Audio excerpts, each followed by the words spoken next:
So Vance Luther Boelter, the suspect in the Minneapolis, Minnesota politically motivated shootings, has been captured. And what we've learned about this guy has provided many more questions than answers. Let's talk about it. How's everybody doing? My name is Anthony Brian Logan, and today we got to talk about Vance Luther Boelter, the suspect in the Minneapolis, Minnesota politically motivated shootings, being captured finally. Now, I'm going to get straight to it because we got a lot to cover. Where did this guy live? Did he live with the Papa John's dude, or did he live in a sprawling estate with his wife and a bunch of kids? Was he a poor man? Was he a rich man? Why did he do this? Was he a Democrat, Republican? What's going on? A lot more questions than answers. But first things first, let's go straight to this right here. Of course, this is him after he was captured. They found him on a piece of land. I think it might have been out where he actually lives. We'll talk about that in a minute, but that's him right there. Okay. And you can see what this says right here. Not only did he shoot and unfortunately take the life of 2 people and then shot and injured 2 more people, but he also shot and took the life of a dog, a rescue dog. Okay. So you see what's going on here. And there's the dog right there. RIP to the dog and RIP to the human beings that passed away. And to those who were shot and injured, may you get well soon, and prayers out to all the families. Now, the charges here are kind of confusing because they got him with 2nd-degree murder with intent, not premeditated. And you can see it here. Okay. The same charge twice. Now, how is this not premeditated? Wasn't there a manifesto? Wasn't there a hit list in this vehicle? I don't understand. So you go to these people's homes, middle of the night, dressed as a police officer with a fake police cruiser and a fake police badge, a list in your car, and it's not premeditated. Make it make sense. Now, the minimum sentence is 3 years for this, but I'm sure he'll get more because the max is 40. And if he doesn't get auto 40, then you know that Minnesota, Minneapolis, their system is a complete joke. It'd be a complete joke because obviously this was something that was premeditated and carried out as part of a plan. Now, here is a little more about this guy, because where they were interviewing the Papa John's bro, his so-called roommate, is not necessarily where he lived. He lived in a small community, and for some reason, people didn't really know him there. I don't know if there's some kind of conspiracy going on. I don't know what's happening, but it just seems kind of fishy. Let's watch this, and we got a few more clips. I will link to this clip and everything else I've mentioned in this video in the description. If you're on IG, Facebook, etc., visit the link in the bio. Go to the corresponding article on the website. But without further ado, let's go ahead and roll it. And that's what we've been seeing throughout Green Isle here. We've been here all day yesterday and now all morning now. We haven't been able to find anyone in Green Isle who knows Vance Boelter. I even went to a BP gas station yesterday to talk to the woman at the counter. The woman said she's worked there for many years. She'd never seen Vance Boelter. She saw the pictures of him on the news. He didn't look familiar. His name didn't sound familiar. So we haven't been able to find anyone in Green Isle who knows this man. That's pretty strange. Okay, you're in a small community, Green Isle, and you would think that if a person works at a gas station for many, many years, they would have seen you at a certain point. Like around here, people know exactly who I am. They recognize me. I know some of the guys work at the gas stations. Why would they not know you if you've been living there for any period of time, longer than a year or two? They would have seen you, especially in a small place like that. So again, very fishy.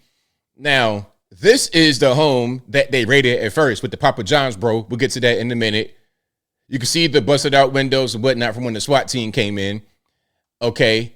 And that's outside of the home with the so-called roommate. All right. Who says he's a Trump supporter, which is something we'll talk about in a minute. Now, here is Vance Luther Boelter and his family. So I'm thinking, what, you got about 5 kids and a wife. Okay. And this appears to be where they actually lived. So if you live right here, I believe in Green Isle, why did they say that he lived with the roommate in that small house that got raided by the SWAT team? I don't understand. We're taking a look at the home. of what is believed to be the suspect in now the shooting deaths of state lawmaker Representative Melissa Hortman and her husband Mark. Now, when I first heard about him having another property, they said, oh, he just owned the property like a rental or something like that. Does that appear to be a rental property, or does that appear to be where he lived? What's going on with that? I don't know. I'm just showing you what they're showing on the news. Let's keep going. Now, here is Papa John's bro talking about the situation. I'm going to show some of this, and then I'm going to show you an updated one, and we're going to keep on moving. Shortly. So I just want to let you know that I love you guys both, and I wish it hadn't gone this way. So what he's doing right now is reading a text that he got from Vance Luther Boelter before he did what he did. I don't want to say anything more and implicate you in any way, because you guys don't know anything about this. But I love you guys, and I'm sorry for all the trouble this has caused. He was a loving, caring guy, loved his family, loved his friends, and loved God, and I don't know why he did what he did. Now let's pause. Now, the whole thing about loving God, he would go on missions to Africa. I think he would go to Central African Republic or DR Congo, somewhere over there in the central part of Africa, and go on missions. I know I saw a video of him preaching, and there was a French translator. So that's that.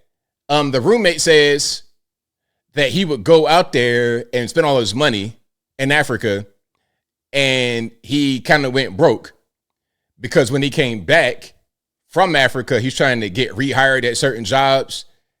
They weren't really hiring him. But again, can we go back to this right here? We're taking a look.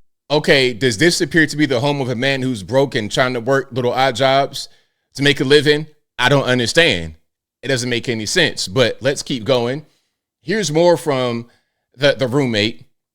Can you talk about his politics a little bit? I know that you had some discussions. I just wanted to talk. Well, everyone's calling him a Democrat. He's not a Democrat. He would be offended if people called him a Democrat.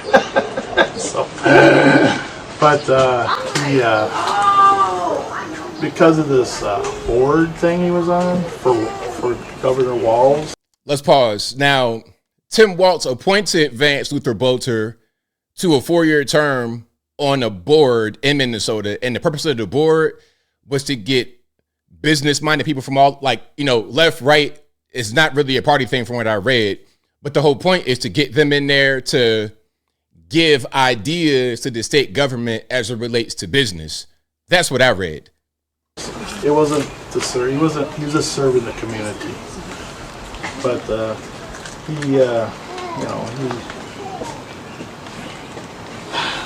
I can't believe a political issue would cause him to do such a thing. Did he ever bring up the senator or the representative who were targeted? Like I was saying, no, he never talked about them. I didn't know those people. I didn't recognize their names. Any politicians he mentioned? Well, he mentioned Nancy Pelosi. They didn't like Jim Walz. Jim Walz, is that his name? Jim Walz? Didn't like Jim Biden. Jim Biden, Jim Walz. What's going on with this guy? Is he okay mentally? Tim Walz, what would you say about him? Well, nothing. It's just normal. So if this guy says Jim Walz and Jim Biden, are you going to take his word when he says that Vance Luther Boelter was a Trump supporter and not a Democrat? Well, I don't like this, that Tim Walz did this. I don't like it. Now, there's also, I'm sorry for the pause and please forgive me, but there's a lot of information coming out. I read that he was registered Republican in Oklahoma when he lived there, but not in Minnesota because you don't do party affiliation registration in every state. In Tennessee, we don't do it. You just register to vote and that's it. You don't have to say Republican or Democrat. Once you go vote in Tennessee, you request a Republican ballot or a Democrat ballot, but you don't register as that when you are registering to vote. He did that. Did he mention the protests that were planned for yesterday? He never mentioned the protests. What do you make of everything that's happened here and the fact Maybe that I mentioned it to him, but I don't think he mentioned anything about it. What would you tell him? I would tell him to surrender himself so he can be taken alive, because he's like my best friend, so I don't want him to be killed. I don't want him to kill anyone else, you know. So. Now, this was the roommate. It's confusing. Why was this guy, Vance Luther Boelter, the shooter, allegedly, why was he living with him when, again, can we go back to that sprawling estate? Can we go back to that? Why would he be over there in that rinky-dink little house when he had this sprawling estate? Can somebody explain that to me? What we don't know is why he did what he did specifically. Was it because of abortion rights? Was it because of something else? Did he just have a falling out with certain people? Did he know these people? Because remember, he was on that board appointed by Tim Walz. At a certain point, I would think you would meet with local officials. You might get to know them. If you spend time in Minneapolis, maybe you kind of rubbing shoulders, bumping elbows with them. There's a lot more questions than answers, but I think I'll leave that right there for now. And what say you? What's your opinion about Vance Luther Boelter? Do you think that this guy is a fed? Do you think this guy just went crazy? Mental lapse?